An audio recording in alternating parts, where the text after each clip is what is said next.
Coming up this week on Sporting Journal Radio. I'm going to have to be extra dialed in on the fish I find out there to be able to have a shot to do well. Nowadays, it's not as much about catching fish as it is about, being a good sponsored angler and being out in the public. The co-angler casting at the same fish that the boater wants to be casting at. Instead of just picking the trolling motor up and going around a new spot, you just keep looking. Broadcasting on the Sporting Journal Radio Network, wherever you get your podcasts, or watch on YouTube. Fish on right now. Well, we're here at the 2024 Pheasant Fest and Quail Classic. Presented by OnX. Know where you stand with OnX. And our guest now is Jeremy Smith. I fish, I hunt, and always will. It's just to look out for your everyday hunter, angler, and trapper that's out there. A Fish Hunt Forever production. This is Sporting Journal Radio. That's right. Welcome to the show. I'm Brett Amundsen. That's Dan Amundsen over there. What's up, Dan? Hey. There's no David Eckhart this week. That's David. That's not David. That was you. Well, when I click David's name, that's what shows up. So David had to work his big boy job today. So no David, but we got a couple of great guests in his, well, not really in his place, but we got a great show for you either way. Jason and Jay Przekurats are going to be joining us to talk about their illustrious fishing tournament careers. I mean, man, what a career Jay has had already in his young fishing career. He's done very, very well. Jason's also very accomplished. We're going to talk to them about tournaments, about acquiring sponsors, not how that whole process works, and just what the future holds when it comes to technology and live scope, forward-facing sonar, things like that. So got a great conversation with them coming up here in the show. Also, Joe Henry will talk about Lake of the Woods and how fishing is up there right now. I'm going to give you a hint. It's good. And how are they fishing in August? Like, Dan, what would you do if you went up to Lake of the Woods right now? Spinners. All spinner. Well, it would depend. Do I want to catch a lot of fish or do I want to catch big fish? Am I looking for numbers or am I just looking for a few big bites? But if I'm just looking for overall a lot of fish and some big ones mixed in, spinners, and probably a plastic crawler, because I wouldn't use a live bait crawler. I don't think I'll ever use a live crawler on a spinner rig ever again, to be honest with you. Well, the plastics. We're going to break down. We had a pretty good trip recently, walleye fishing. We're going to tell you about where we went and how we fished coming up here in just a little bit. But Joe Henry's going to break down using crankbaits and spinners and some of the other ways, jigging, how they're catching fish in August. So if you got an August trip planned to Lake of the Woods, we've got some tips on how you can catch walleyes while you're there. First, though, Dan, who are the sponsors this week on the show? Invergrove Toyota. Invergrove Toyota is the official truck sponsor of Fish Hunt Forever. When looking for a new truck, head to Invergrove Toyota. Lake of the Woods Tourism. Lake of the Woods is the walleye capital of the world. Plan a trip for this open water season at lakeofthewoodsmn.com. OnX Hunt, see private land boundaries, recent imagery, offline maps, and Minnesota-specific hunt layers. Download the OnX Hunt app today. Tasman Lake Lodge. Catch a world record lake trout and giant pike at Saskatchewan's Tasman Lake. Learn more at tasmanlake.com. Devil's Lake, North Dakota. Catch it all at Devil's Lake. Prairie Sportsman. New season has wrapped up. You can watch episodes anytime at the Prairie Sportsman YouTube channel or check your TV guide for local air times. Haybale Heights Campground and Resort. Fish Devil's Lake this summer at Haybale Heights. Learn more at haybaleHeights.com. And Guardian Eagle Resort. Fish the Ontario waters of Guardian Eagle Resort. Fly directly from Minneapolis. It's so easy. You can learn more at guardianeagle.com. And go to the Fish Hunt Forever YouTube channel because that's where you'll see our video from Guardian Eagle Resort. That's where we just went. We did 3 different trips to Canada over the last month. Basically spent the last month in Canada for the most part. And our last trip was at Guardian Eagle with Clarence and Twyla up there. Just had a great time. What a great experience. And it's such a unique place because it is a fly-in destination in Ontario, but you can fly directly from Blaine at the Anoka County Airport is where we did it from. You can fly from Chicago. It's really an interesting place. And the walleye fishing there is really good. There was one 29-inch walleye caught while we were up there, and then a lot of really healthy, like low 20-inch fish and shore lunchers. They only do 15 and 16-inch fish. This was something I thought that was really interesting, Dan, is they have their shore lunch dialed in so well that they know, okay, today we're going to feed 20 anglers. We need this many 15 or 16-inch walleyes. Like they only keep that size, and they've done it so much, they know exactly how much fish that's going to be. Yeah, well, and they communicate, obviously, before everybody goes out, and it's brilliant, because how many times, no matter where we're at, if it's our family trip or whatever, is it like, oh, well, do you think they have enough fish? Do we need to go catch one? Do we need to keep more? Like, we haven't done a great job at communicating that, and they know exactly, okay, this boat's catching 4, this boat's bringing in 3, and you never, ever, even with that tight of a slot, a self-imposed slot limit, you never have an issue catching those fish. It's the easiest walleye fishing I think I've ever experienced, and I don't know if I'll ever top that. Yeah, that's the luxury they have, though, is they know they're getting their shore lunch fish without any issues. And you know what it's going to be like when you walk out on the dock and you see this right here. Yeah, it's those are at the dock. They call them their dock fish. They call them pet walleye.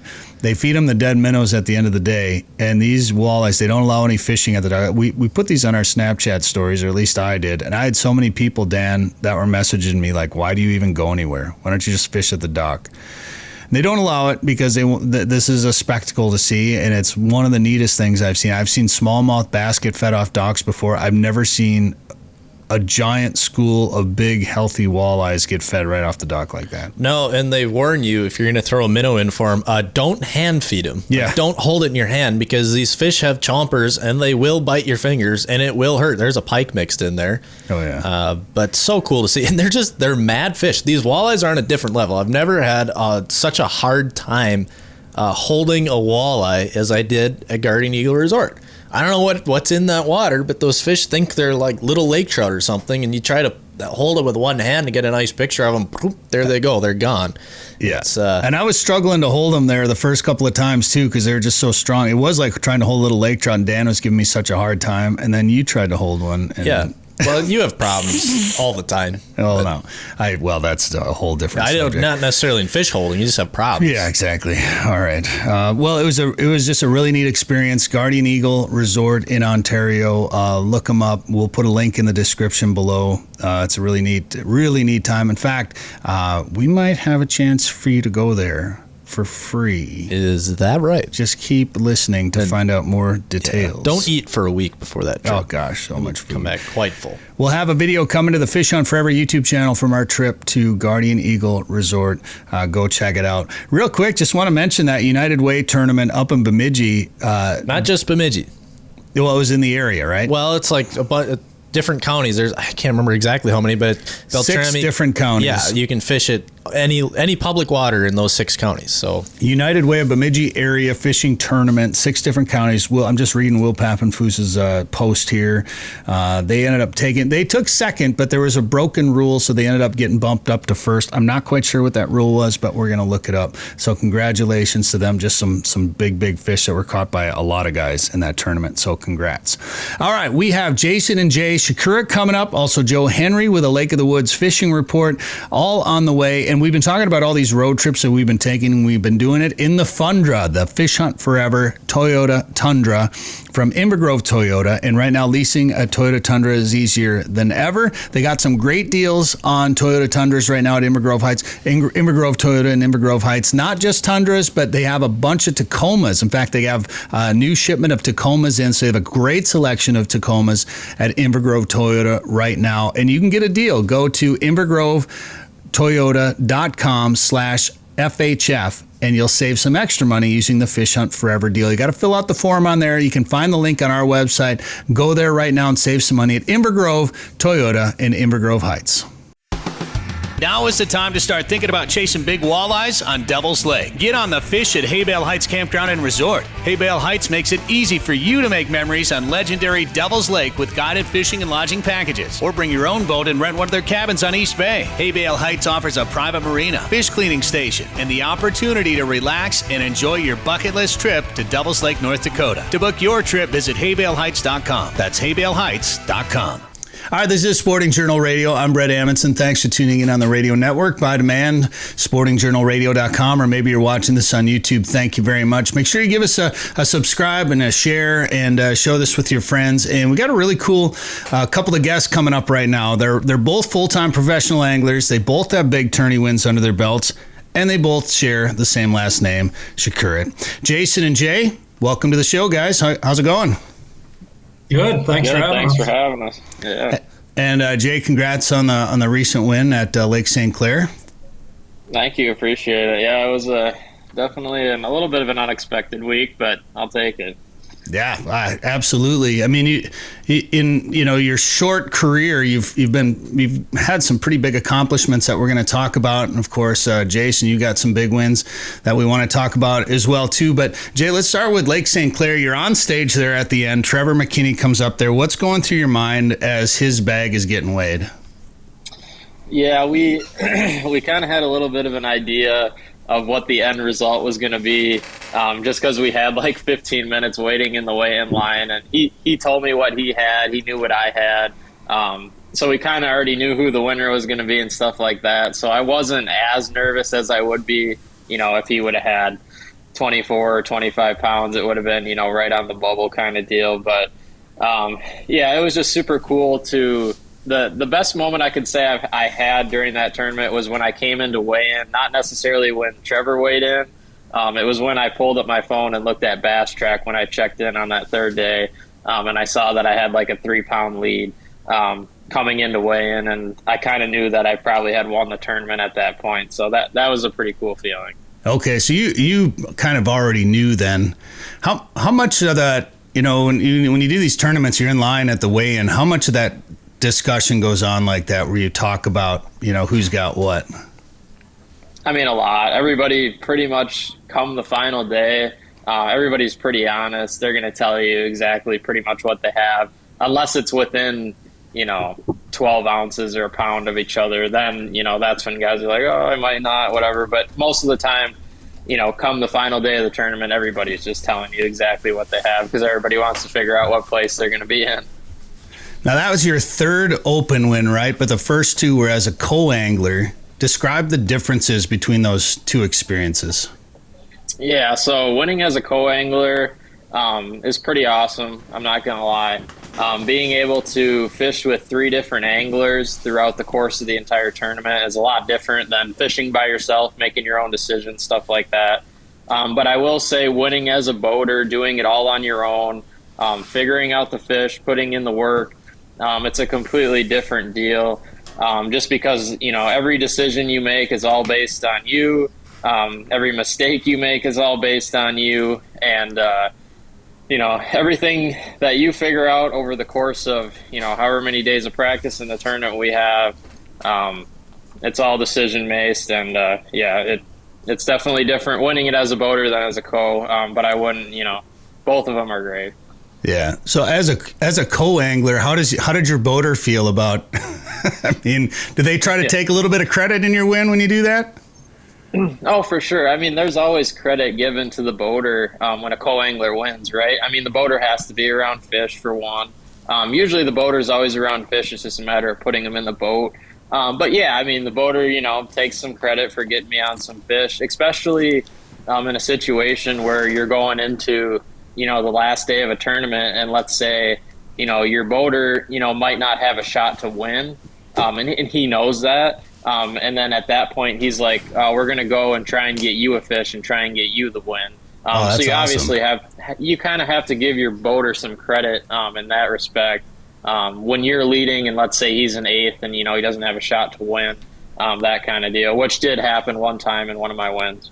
Oh, really? Oh, that's cool. That's nice that they'll work together with you like that. Right. That's pretty cool. And this question is for both of you guys, and we don't need to deep dive into this topic because it's obviously a pretty big one right now. But when you think of, especially when you think about co-anglers in the days of, live sonar, how has that changed the experience in the boat? And what do you think do you think is there live sonar for the co-angler as well? Is the experience changed for the co-angler? And what do you guys think the future is for that?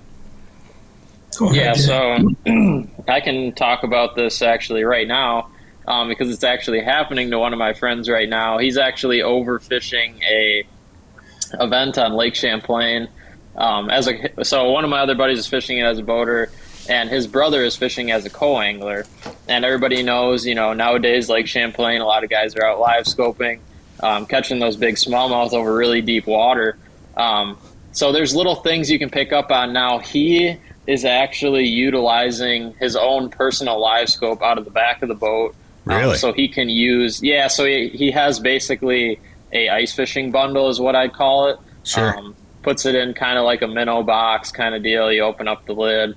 He's got his little graph there. So he can utilize that out of the back of the boat as well. That's one way to do it. It's legal actually right now to do that out of the back of the boat. Some boaters might not like that. Me personally, I don't know if I would personally like that too much, but, it's fair game. I mean, you're out there, you pay your money as a co-angler. One thing in particular, though, as a co-angler, you're there to learn more often. I mean, if you happen to win, you happen to win. But for the most part, when I was fishing as a co-angler, you're there to learn whether you catch them or not. And what I took out of the Opens, even if I wouldn't have won 2 of those tournaments, what I learned, I got to fish with guys like Patrick Walters, Austin Felix, Brandon Cobb. I mean, the amount of information I gained, even though I didn't even catch a bass some of those days I was with them, was priceless. So talking about your buddy bringing in his own live scope and putting it in the back of the boat, because honestly, that's what my live scope is in my ice fishing bundle, and I take it. And a lot of times, especially when we're filming or we're on a trip or something, I'm in the back of a guide's boat or something like that. So I've got a gunnel mount for my pole. I mean, I could see a boater being like, wait a minute, you're gonna mount that on the side of my boat? Like, right. Don't scratch my boat. How are they mounting them? And then, are they, as a boater, if anyone's got an issue with it, is it just because all of a sudden now somebody else has got a live scope, or is it because they're mounting it on the boat somehow? It's changing, it's putting more gear in the boat, or what do you think the issues would be?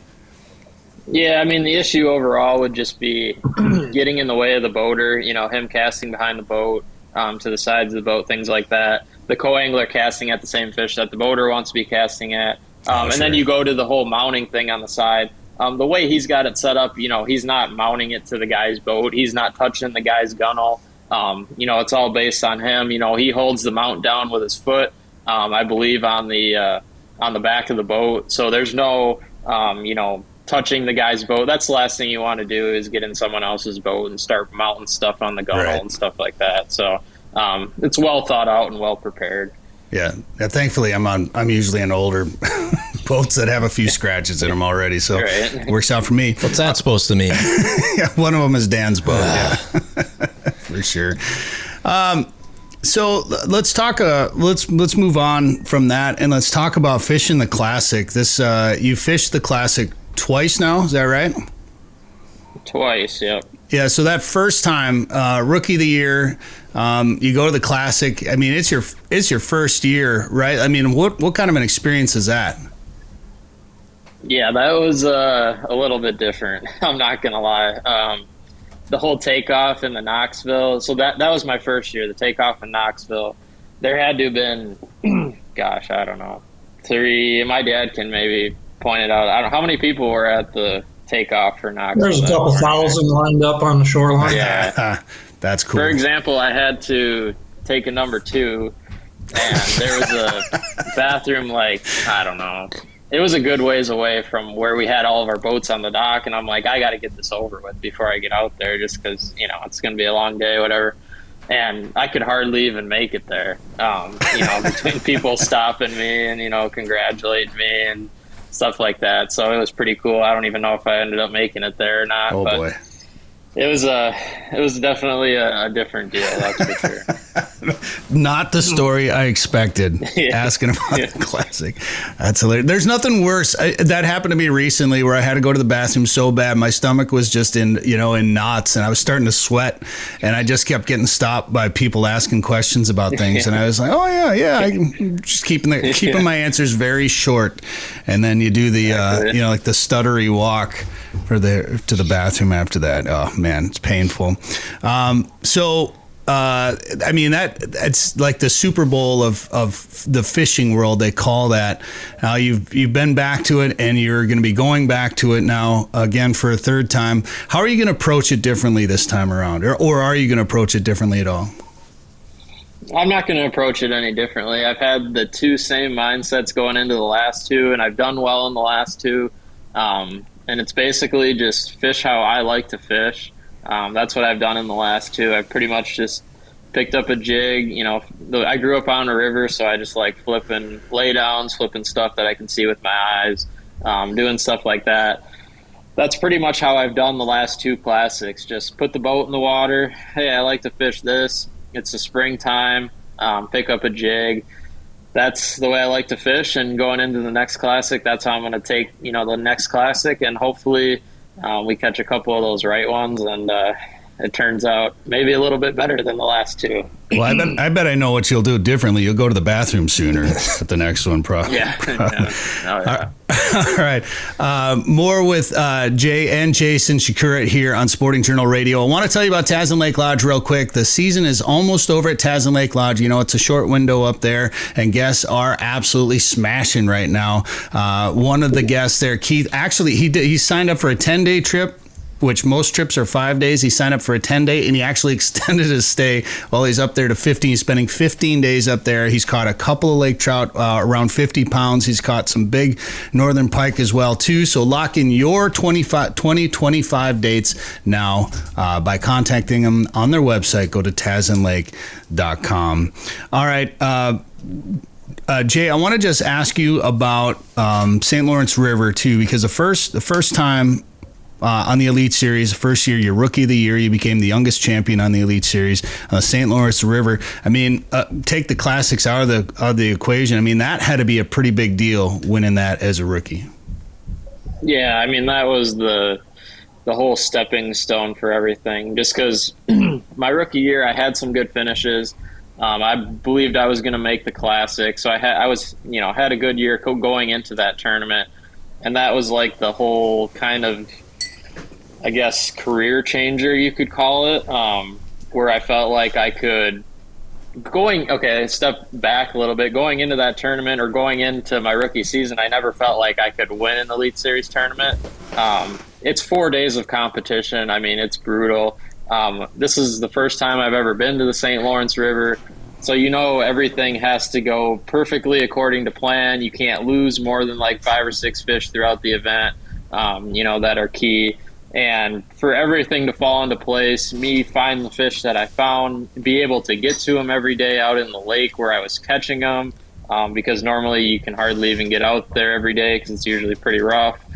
Just everything that happened that week was basically, the way I can put it, was meant to be. Maybe lost 1 or 2 fish the entire event that really probably didn't even mean anything looking back at it. Just a tournament that you couldn't do anything wrong, and any cast you made seemed to be a 4 to 5 pound smallmouth. That's awesome. That's amazing. And to be able to do it, right away like that, that's pretty special. And I noticed, after the St. Clair tournament, at the end of it, you were thanking a lot of people. I noticed you didn't thank Jason in that message at the end there. Jason, I got a lot of questions for you about your career in itself, but also as a father watching Jay do these things. But we got to take a quick break. More with Jason and Jay Przekurats coming up on Sporting Journal Radio. Hunting season will be here before you know it, and it's time to get ready for your next adventure with the OnX Hunt app. Whether you're traveling in search of roosters, elk, waterfowl, or looking to score on a whitetail close to home, OnX Hunt can help you be more successful this season. Route, plan, and navigate with private and public land boundaries, recent imagery, offline maps, and Minnesota-specific hunt layers. Download the Hunt app on the App Store or Google Play and join the millions of hunters that trust OnX Hunt. We're back, Sporting Journal Radio. Thanks for tuning in wherever you're watching this or listening. Thank you very much. Jason and Jay Przekurats are our guests right now here on the show. And before the break, we talked to Jay about some of his recent success, bass fishing, the Bass Elite Series, and the tournament wins. And Jason, as a father, how much fun has it been to watch Jay be successful at a top level like this? Yeah, I mean, obviously, I'm ecstatic with his career so far. I mean, he's been above my expectations, and it's stressful as a dad knowing that your son is going into an Elite Series, and the major thing is you need to get off on a good start because it's financially tough. just to travel and pay all the entry fees for the Elite Series is insane. But we didn't have a lot of time to get things rolling when it came to getting him set up for the Elite Series. And I did what I could. I never helped Jay financially in his fishing career. I just kind of gave him some contact information, taught him how to, basically work the sponsor gig and how to rig boats, and the rest of it he kind of took off on his own. But I knew he could catch fish up here in Wisconsin, but when it comes time to travel south and fish all them different bodies of water, it's been really cool to see him pick up on things in a really quick fashion. He's been very good at it, so it's been awesome to see him, in 4 short years to be where he's at right now. Do you ever see him after like a tournament win or a good showing in a tournament and say, yeah, but let's see you do that with walleyes? He knows how hard walleyes are. Yeah, walleyes are too hard. Walleyes are a lot different than bass. And he knows that because we used to fish. Look at that one. There. Nice. But, we used to fish Tuesday nighter where we had to catch 3 walleyes and 3 bass here at home. So we'd go get our 3 bass relatively quick, and then we'd have to switch to walleyes, which, he thought that was painful just to try and catch three walleyes. So he's not switching walleyes anytime soon. No. That's funny.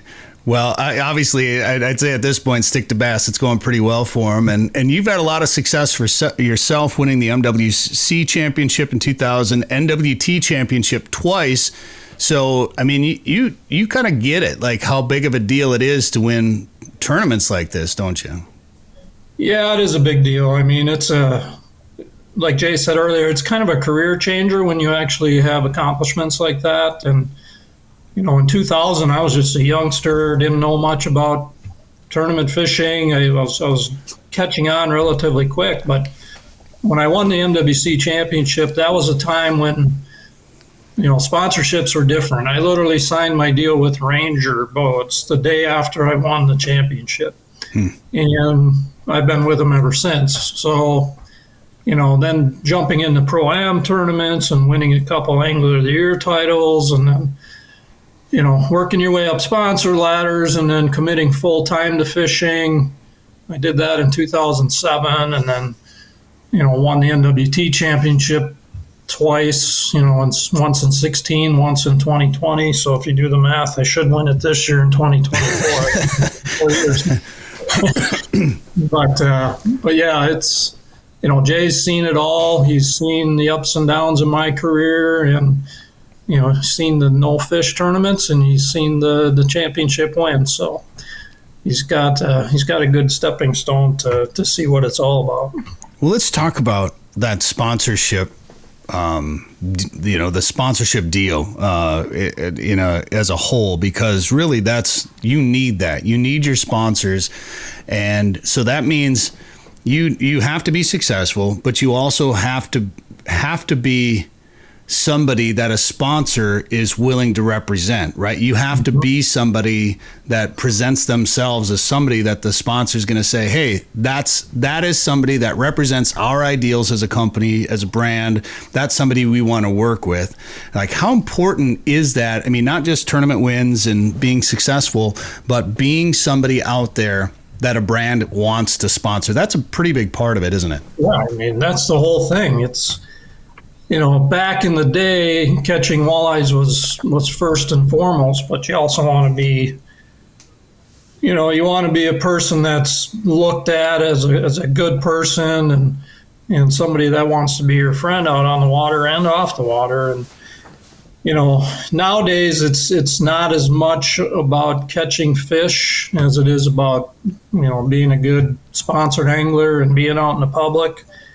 But if you could do both and do it successfully, you're gonna have a heck of a career. And, looking back at 25 years of doing this, it's, the guys that have made a good career out of it are good people. Those are my friends. Those are guys I'd love to hang out with. And you can't say that about everybody. So sponsors are watching. You just never know where you're going to run into one. And, Not every one of mine, I've got a different story on how I met them, and most of the time it was just being a good person and striking up a conversation in the middle of nowhere, and the next thing you know, you're 20 years in with the same sponsor.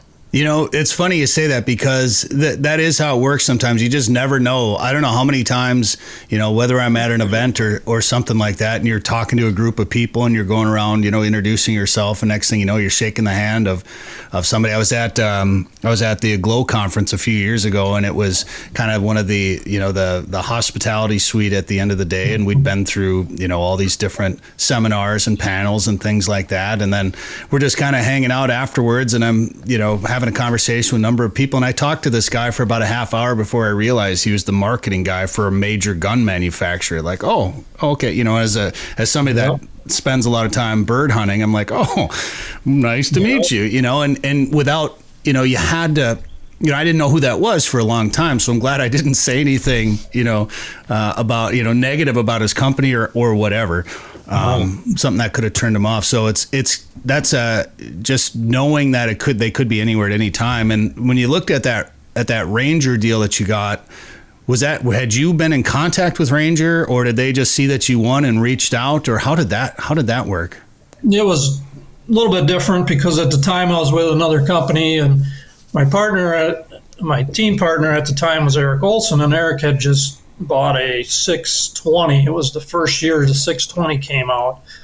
And so we used Eric's boat that whole season going into the championship. And then we used it during the championship, and the representatives from Ranger were there. And they just liked me. And we were leading every day of the event. We won the Pro-Am. And when we came in the last day of that event, George Little from Ranger at the time was there, and he said, "Well, how'd you do?" And I said, "Well, I think we got it won." He said, "Let me see your fish." And I opened the live well, and he goes, "You guys got it." And I said, "Well, I hope so." And he goes, "Would you mind wearing a Ranger hat?" And I looked at him and I said, "I think I know what this means." He goes, "Yep." And it's funny, because they had a Ranger on display there, and my wife fell in love with that boat when she first saw it. And I said, "Yeah, it's a pretty nice boat." And that night we had our award ceremony, and the next day got the phone call from Ranger and signed my deal the next day. It was just one of them deals. So did you take home the boat that your wife fell in love with then? No, it was just a demo just a display. boat that okay. on display, and I literally ordered a Ranger that week and never looked back. So that's how that all went down. All right. You've watched boats change over the years. You've watched technology change over the years.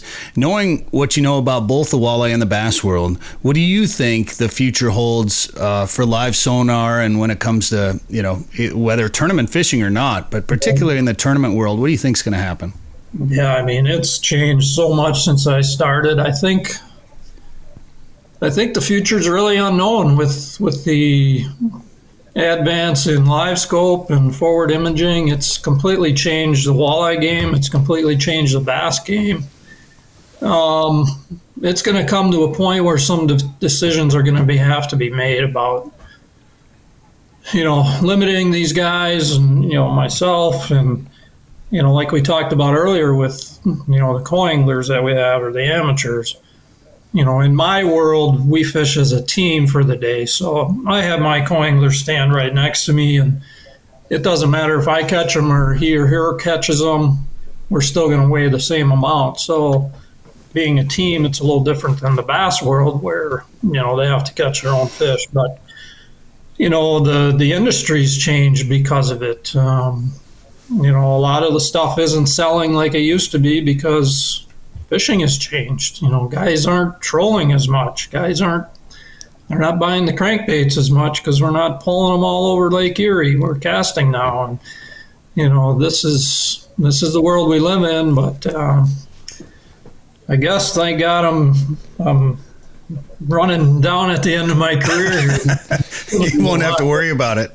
10 years from now, so we'll see. All right. Well, I got a couple more questions for you guys. We're going to take another break, and then for our radio network, we're going to come back with Joe Henry with a Lake of the Woods fishing report. But for our podcast listeners, we'll come back with Jason and Jay Przekurats after that on the podcast. So if you want to hear more with these guys, go to our YouTube channel or download the podcast wherever you get your favorite podcast. And if you're looking for a world-class walleye fishing destination this summer, check out Devil's Lake, North Dakota, where the walleye bite remains strong even through the dog days of summer. Visit devilsLakeND.com to learn more and plan your trip to Devil's Lake, North Dakota. All right, welcome to the podcast portion of the show. Jason and Jay Przekurats are our guests here right now. And I wanted to talk to you guys a little bit about the Next Bite, because we both do some stuff with the Next Bite. I do the voiceover work, and I remember seeing your last name in the script for the first time, and I'm not going to lie, it may have taken me a few tries to get it right. The first time it took me a little bit, and that's not. I mean, our last name isn't as probably difficult for somebody to pronounce it for the first time, but people get our name wrong all the time. I'm sure you guys have dealt with that for a long time. Yeah, my whole life it's been that way. It's funny because when I started fishing the FLW, Sonny Reynolds was my tournament director, and he couldn't pronounce it for like 2 years. Even though I would tell him every day, I'd walk across the stage, and then I thought, well, the only way he's going to learn how to say it is if I keep doing well. Like if I keep catching good fish and hoisting trophies, he'll figure it out. And it took him about 4 years to really figure out how to say the name. But yeah, growing up in our town of Stevens Point, most people know our family, and we were born and raised here, so it's not uncommon to people that know how to say and spell our name. But when you start traveling, I've heard them all. I've heard every pronunciation known to man. Sure. That's funny. Well, and then over the years, that's a pretty good incentive to do well in a tournament, just so they can get your name pronounced right. Yeah, right. Makes sense. Forget a paycheck. Right. Something's going to light a fire. There you go. Well, Jason, before we went to the podcast, we were talking a little bit about the changes in technology. As you've watched it change over the years, and whether it be mapping or, GPS or, just advanced side scan, whatever the deal may be, how much has that impacted the way you prepare for a tournament? Yeah, it's changed. Obviously over the years, it's changed everything. I can do a lot of homework from home now, just sitting in my boat and looking at mapping. We never had mapping when I started. All we had was a trail wherever we went, and we didn't know where that hump was out in the middle of Beta Knock and all that stuff. But nowadays, I can look at a map and I can see where the creek channels, swing up tight to the bank, or find those little humps out in the middle of nowhere. And yeah, it's obviously advanced the game immensely. That's why you see all these young guys doing so well. There's no secrets out there anymore. I used to keep notebooks of all the history of every tournament of every day and waypoints, just books of waypoints. Well, nowadays, I don't use any of that stuff anymore. Everything's on an SD card. Everything's so much easier now. So nowadays it comes down to just figuring out how to catch fish, because everybody knows how to cast, everybody knows how to read live scope, everybody knows how to find the hump. So it's figuring out transition periods of fish, where are they migrating to and where are they coming from, that kind of deal. So how many conversations have happened between you two where it's like, Jay, back in my day, we had to walk uphill both ways in the snow, barefoot, Yeah, a little bit of that, not too much, but we try and just stay current, and I'm not going to tell them the old stories about how hard it was back in the day, but yeah, trying to pass it along to him about, like usually when he comes home from fishing, or if I call him during a pre-fish, and what'd you learn today? That's usually the question I ask him, what'd you learn? Because if you're out there and you're not learning, you're just wasting your time. So he's always got an answer. He's always trying to think ahead, one day ahead or a step or two ahead. And that's kind of how you become successful. You always got to be thinking about what you're going to be doing, not only yesterday, but 2 days from now. So that's kind of key. Well, I think that's a big point to make when you discuss live sonar and live scope.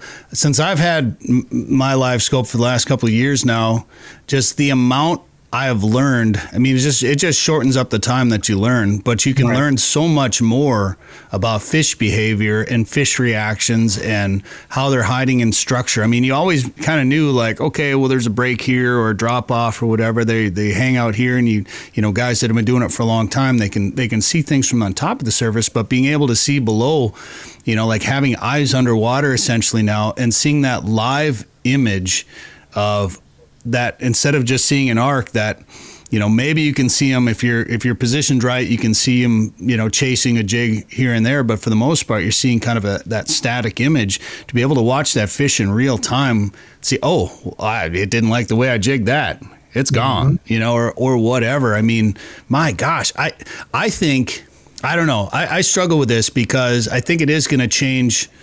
It's obviously going to change the way people fish. It's going to change people. I'm not going to say it catches more fish, but it helps you find fish and helps you learn how to catch more fish. So it's going to have some effects, but man, the amount that you can learn from live scope, to me, it's absolutely amazing. And it's so much fun. Yeah. It is. I mean, we just filmed the show for the Next Bite a week and a half ago, and I can honestly say I would have probably never caught a fish on this lake we were on, because the big schools of the big walleye, and they were nice, and they were literally on deep sand transitions, and I would never look at that had it not been for live scope.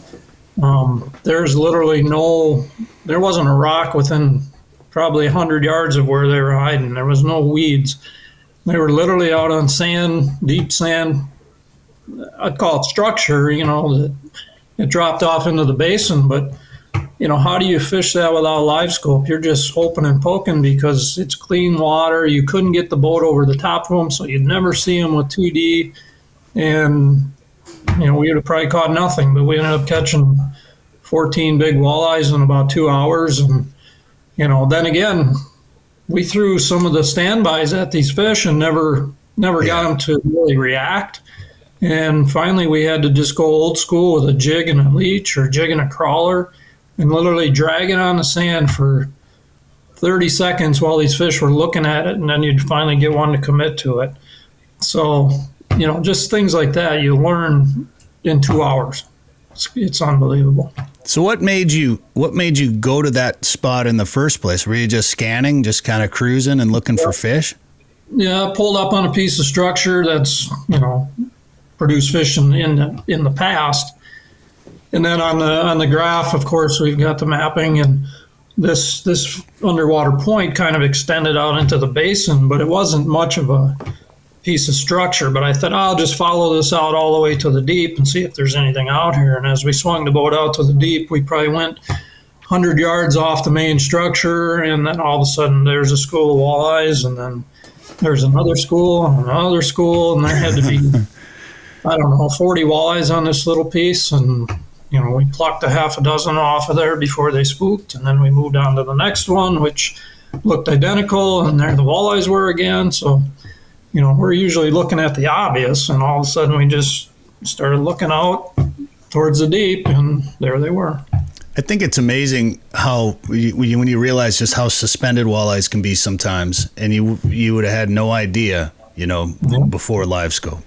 Yeah, we chased 2 walleyes that were suspended off of that structure out over 45, 50 feet of water, and we were trying to figure out how to catch them, and they were constantly moving, and I threw about 3 different baits at them and kind of got them to turn and look, but they wouldn't commit, and then finally busted out a slip bobber, go figure, and got the perfect cast on one of them, and it ate I just had a jig and a crawler on it, and it ate it within about 2 seconds, took the bobber down about 3 inches and just sat there and set the hook, and then it was another 25 incher. So, you know, chasing suspended fish like that was something I've never done out there. I feel like you almost have to do like a slip bobber, or in Dan's case, downriggers for lake trout. Yeah, accidentally. Yep. Whoops. We were lake trout fishing, and What you caught? What was it, 25 or something? Yeah, like that? just I don't know. I'm like the biggest doctor spoon you could ever find. Like, oh, nice lake trout here coming in. Oh, nope, you're a walleye. Whoops. Big walleye. Yeah, sorry. 60 feet of water. You guys, I don't know what you guys are running down 25 feet or whatever over 60 feet of water. And Yeah. caught a big walleye. So it's fun. Sometimes you just have to throw away everything you know about them. I feel like. Yeah, there's times when instead of just picking the trolling motor up and going run to a new spot, you just keep looking, just keep scanning around. You can put it on 10 and cruise at 3.5 miles an hour, and just all of a sudden 10 minutes in, you're like, why are these fish out here? These might not be walleyes. And then you start fishing for them, and sure enough, they're walleyes. They're just out cruising around in the middle of nothing. That's funny. Well, I love walleye. I mean, bass fishing is fun too. I don't know what it is. I mean, I grew up, I guess growing up in Minnesota, and then we spent most of our time, I did anyway, growing up fishing in Northwest Wisconsin. We had a cabin there, and so we kind of grew up bass fishing most of the time. And then when I moved back and started living more in Minnesota, kind of transitioned to walleyes, and I definitely don't cast as much as I used to. But I love fishing for walleyes. And this trip that we just took to Ontario, there were so many walleyes in this lake at Guardian Eagle, and it was just vertical jigging the whole time. With the jigging, I know Dan and I mostly fish with plastics, but most time up there they just have live bait, and you're just vertically jigging in 14 feet of water most of the time, and just about every 5 minutes you got that thump. And it's something about that thump. It's just it just never gets old. I just love it. Yeah. Now you can see them before they thump it on live stuff. It's like deer hunting, God, there he is, stop, don't make any noise, make the cast. Oh my God, he's looking at it. Thunk.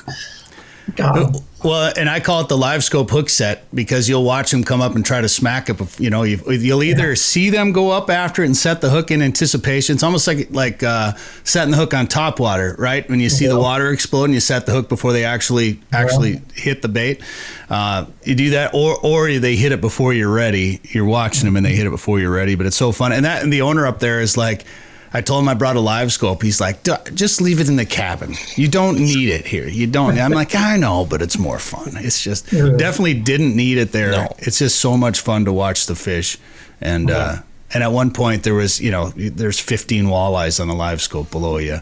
And it's just, you see a big school of fish like that. It's a lot of fun. So, and as somebody that's been, part of the industry, professional fishing for a long time, I know I keep kind of going back to that, but when you see, when you talk about being on a TV show that's on the Discovery Channel, I mean, that's pretty amazing, right? I mean, that's pretty cool to be associated with something on the Discovery Channel, don't you think? Well, I would have never thought that 20 years ago that I would be filming a show for Discovery, but right. It's kind of where the fishing game has taken me. But yeah, it's pretty cool to think about it when you're actually standing in front of that camera and know that it's going to be in the front of millions of people, catching walleyes. So it's that's awesome. I have no regrets about my career and the direction it's taken, and it's been fun to this point, and I don't see myself really slowing down here for a while. That's awesome. Well, let's talk about where you're headed next, because both you guys are going on the road, right? Yes, sir. Yep. What do you guys got coming up? Go ahead, Jay. So I am leaving for the New York swing, my final 2 tournaments of the year. First one's at Lake Champlain. It is the second week of August, I believe. And then directly thereafter, right after actually, we go to the St. Lawrence River for the last tournament of the year, middle of August there. And then right after that, I'm actually jumping into another Bassmaster Open, which is on Leech Lake in Minnesota at the end of August. So back to back tournaments for me in August. I'll have a full August here, and then I end the season middle of September. I'm doing another Bassmaster Open on La Crosse here in Wisconsin. So 4 big tournaments left for me, 2 main ones, 2 Elite Series tournaments, sitting good in the Angler of the Year points. We have a shot at Angler of the Year, but there's some pretty stiff competition in that one, so we're gonna have to have some really good finishes to have a chance. Now, when you go back to St. Lawrence, do you walk in there like, yeah, that's right? Don't you know who I am? You go in with a little bit of confidence? Yeah, I mean, I like the place, don't get me wrong, but it's just so big and there's so many obstacles. So this year we're actually going out of Waddington, which is roughly, I don't know the exact math, but I think it's like 70 or 80 miles just to the mouth of the lake I was fishing, which is called Lake Ontario. So it's a lot longer away from where I like to fish out there. So, that kind of accounts into a lot less fishing time, which means I'm going to have to be extra dialed in on the fish I find out there to be able to have a shot to do well. So you're going to have to rip across Ontario a little ways then? I mean, I plan on fishing the lake regardless, if I can get out there, right? I mean, if it's blowing that bad and it's, if it takes 4 hours to get there, you do the math. 4 hours there, 4 hours back ain't going to work. So we might have to figure out something in the river, but regardless, I'll try and make it closer to the lake just because that's where the bigger smallmouth live. Sure. All right. And Jason, you're heading to North Dakota, right? Yeah, we have our last stop for the National Walleye Tour. We are on Lake Sakakawea and currently sitting in 39th in points, and the top 40 make the championship. And it's been one of them years for me, just, I don't want to call it bad luck, but things happen out on the water. Your water changes overnight and you never expect it, and then you don't go back there, and then it's the next day it's good again, and I wasn't there, and some lost fish, and it's just been one of them years. But I'm still confident going into Sakakawea that I'm going to make the championship. It's a really fun place. You can literally drive till you run out of gas there, and there's a million different spots to find walleyes. And then the day after that event, I'm going to fish another one on Sakakawea. It's a Casino Cup tournament out there. I'm fishing with a couple buddies from South Dakota. It's a three-man boat for that one. So we're gonna go have some fun there and maybe win some money. But the goal is to make championship, which for us this year is on Lake Huron, somewhere up by Alpena. So I got a job to do, and just got to make it to there because I've never missed a championship in my career, so I don't plan on missing one this year.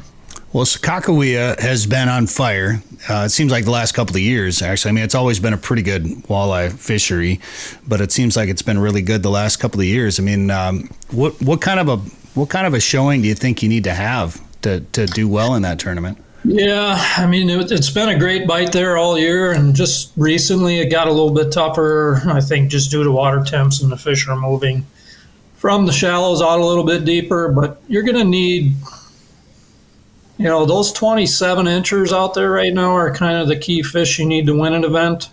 There's a pile of 22s. They're not going to do you very much. They might get you a check, but 27 inchers are kind of the target and bigger. It's going to take, I'm going to say in 2 days, you're going to need probably 60 pounds, close to 60, 55 to 60 to win it.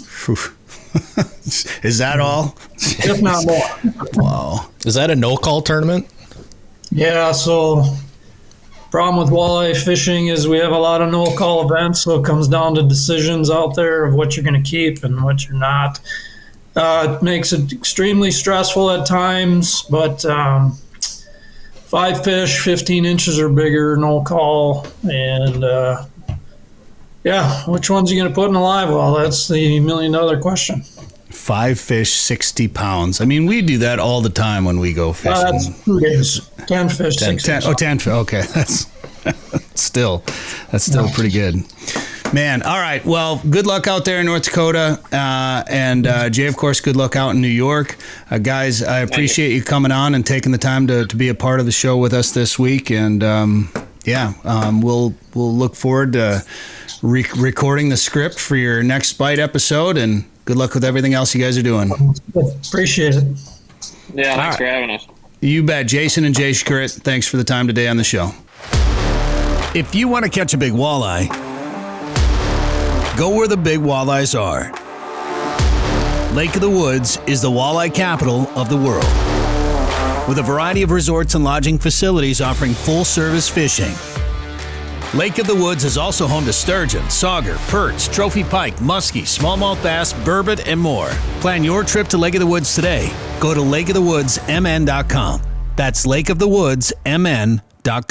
All right, this is Sporting Journal Radio. Thanks for tuning in on the network by demand or watching this on YouTube. Joe Henry is going to join us now here on the show to talk about Lake of the Woods tourism and fishing up at Lake of the Woods right now. Joe, how's it going?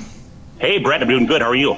Not too bad. Oh, do you want to talk about where you're at right now, Joe? Well, you know what? I stopped by. I got to get a couple of things done in my truck, and a buddy of mine owns Linex here in St. Cloud area, and so I stopped in just to check out a couple of things and get a couple of things, and yeah. So I thought, you know what? For a change of pace, I'd come into the showroom, and I have good connectivity here, and it just a change of pace, you know. It's kind of like being a kid in a candy store when you go into a place like that, isn't it? Well, I'll tell you, you know, when you talk about some of the things, you know, flares for, you know, for your fenders and things, you know, in your wheel wells. But boy, some of the stuff you can put in your tailgates as far as making it nice to be able to roll out heavy weights and some of the things they put on top and just the bling bling with LED lights. And I mean, you can really trick out a truck nowadays, as most people know who have trucks. And, you know, yeah, it's pretty cool. It is like a candy store, no doubt. Yeah, well, I mean, if guys like us that are traveling with fishing rods and fishing gear or hunting gear and things like that, being able to have lockable storage or, you know, rod racks or something like that where you can actually store stuff and it's not going to get broken or stolen. There's a lot of different things you can do out there. Well, and, you know, I tell you, whenever I'm fishing with my buddy and I back his boat down, if we're using his boat, if I back it down, I have to use his truck, of course. I'm like, ooh, this is kind of neat. Oh, that's kind of cool. So it's tempting. You know, he does that on purpose just to tempt me. Oh, I'm sure. It's like a big demo of all the products when you get into it. All right. Well, we could talk about truck accessories for the entire show, but let's talk fishing. Let's talk Lake of the Woods. And we're getting to the end of July here, August, and people start to think about walleye fishing in August getting tough. And in a lot of places it does, but not at Lake of the Woods, Joe. No, I'll tell you. And that's exactly it, too. You know, between weeds and millions of perch and sunfish and other fish that are becoming just the perfect forage, you have a lot of competition in other lakes. It's not that the walleyes aren't there. It's just they're a lot tougher to catch. So this is really where Lake of the Woods shines. And, you know, our charter boats are out catching limits and limits of fish for customers. People are going out on their own fishing and getting them. And there's two different ways they're getting them. Well, actually, I should say there's two different areas. One area is over the deep mud, you know, that 30 to 36 feet of water. And those fish are in big schools out there. They're scattered out looking for forage of different types, bloodworms, hatches, shiners, emerald shiners, tullabees. You know, there's a minnow that lives in the deep water called perch minnows. So they're out there in big numbers. But, you know, we're also getting some fish in that 15 to 20 foot range. And, you know, I'm not sure if those fish are keyed in. I haven't caught those fish recently, and I haven't cleaned them to see what's in their tummies, but I would bet they're probably based on some other kind of forage. That's why they're there. And, you know, probably minnows and things like that. And this time of year, I mean, I'd probably start off pulling spinners, but a lot of guys are probably going straight to crankbaits this time of year up there. You know, you're right, Brett. Both are working really well. And the one thing I'll say is that crankbaits, you know, they're so effective because you can cover so much water. And, you know, when you're talking about that deep basin on Lake of the Woods, there's a number of ways to get your cranks down there. You know, naturally, downriggers like the charter boats have are super effective because you can really, really dial in your depth and everything else and control it nicely. That's a great way. However, a lot of people that are fishing on their own are using lead core line. Some of them are using snap weights. They put a snap weight on their line to get it down. And then some people even use just a 4-ounce bottom bouncer. I know somebody up there who has a cabin up there, and he catches more big walleyes than anybody. And he uses a 4-ounce bottom bouncer with a 6-foot piece of either mono or fluorocarbon, and then a shallow diving crank. You wouldn't want to use a deep diving crank on that because it would put it right into the mud. But a shallow diving crank, if your bottom bouncer is down towards the bottom, and I'll tell you what, he catches all the big fish that you can imagine. So a lot of great options, put it that way. And you can vary things up. So say maybe there's two of you in a boat. Maybe you try a couple of different presentations. You could talk about lure size, lure color, lure design, and things like that. But I mean, would you run both baits down at the bottom, or would you maybe try to run one with maybe without weights and long line it and go maybe a little bit more suspended? Well, that's a great point. And, you always try to mix things up to figure out what do the fish want today? So when I'm fishing with a partner or maybe two partners in a boat, we always want to mix it up. So when I say mix it up, what I think about shape of the crankbait. Is it a shad style? Is it a long minnow style? Is it more like a bass crankbait where it's kind of short and stubby, And then I think about colors. In Lake of the Woods with that stained water, your golds, your metallics, your oranges, your chartreuses, your glow colors are all really good. One of my favorites is that pink UV Fire Tiger Shad Wrap. That's just a good color in that stained water. I also like, the metallics that shine a lot and really, they're all good. And then, you think about rattles, no rattles. Then you think about where you position your crankbait. Do you want to put your crankbait so it's tick in the mud once in a while that can trigger a bite? Do you want to put it right where the fish are living, maybe a foot or two off the bottom? Or do you want to put it above them, like 4 feet, so they have to instinctively chase that minnow up, like they kind of used to doing in the wild? Just like ice fishing, Brett. When you're teasing a fish on your electronics and that fish isn't hitting, one of the techniques we use is to shake that lure really fast and to reel it up. And if that fish starts chasing you off the bottom, there's a good chance you're going to catch that fish. But the thing you don't do is stop it. You want to keep that lure coming off the bottom and make that fish decide, am I going to eat or not? It's almost thrill of the chase, but you're feeding on their instincts. And that's why you'll sometimes put cranks, intentionally above those fish. But that's where you time on the water and experimenting with different things. I'll never forget when a buddy and I were fishing a Minnesota tournament trail tournament on Lake of the Woods. I ticked mud while pulling lead core out in the basin. I ticked it enough, so I thought, my lure might be full with some mud on the hook, so I'm going to bring it in. So I was cranking it in really fast while the boat was going, and boom, I get hit halfway up. I'm like, what the heck? So we netted that fish, and while I'm getting reset, my partner said, geez, I'm going to do what Joe just did. And he starts cranking in just because, and he got bit. So then I started driving the boat. I'd speed up really fast and I'd make sharp turns and boom, we'd get hit. Those fish wanted it up and they wanted it erratic. And that's how we caught our fish. If we would just trolled in a straight line, I tell you, we would have had a tough day. It's funny how just a little change in the retrieval or your trolling pattern, the bend or the turn or the speed change, that's why sometimes I'll even just, if I'm holding on to the rod when we're trolling, you just give it a little yank sometimes, just try to trigger that strike a little bit. And I remember you telling me one time too, Joe, I don't think you were tournament fishing, maybe you were filming a TV show, but it was August, it was hot, and you guys were catching walleyes shallow, which blew my mind. Yeah, well, I'll tell you, we have caught in Lake of the Woods with that stained water. You never know, right? And I remember I was back about 10 years ago when the Rapala Scatter Wrap first came out. We did a promotion with Rapala and Lake of the Woods and some other companies that it's called the Rapala Scatter Wrap Challenge, and we fished a different 20-mile segment of Lake of the Woods and fished 5 segments all the way from north to Kenora, the northernmost point of Lake of the Woods, all the way down to, the Rainy River. And when I was fishing with James Holst with In-Depth Outdoors at the time, we were fishing together and we had a boat it was a Ranger boat and he had a different company sponsor. So we didn't have rod holders in this boat. We got it from one of the dealerships. There are no rod holders. So we had to hold our rod and we were trolling those scatter wraps on lead core. And I remember because I had to hold the rod, I was screwing around with the lures. I was ripping it forward. I was letting it drop back. And all of a sudden, boom, I'd drop it back and I'd get hit. And then we'd be trolling again. And I'm like, well, I trolled for a long time, nothing. I dropped it back, boom, I got hit. So I told James Holstall with that, I bet we got 75% of our fish by dropping our line straight back behind the boat, letting that thing stop. And then I don't know if they hit it when it stopped or when it shot forward again, but that triggered about 75% of our fish. And we got a 20 and a half that day. We got some big fish. That made all the difference in the world. And that made me think, don't just put your rods in a rod holder. And if you are, drive that boat erratically sometimes so you can get that different kind of action created.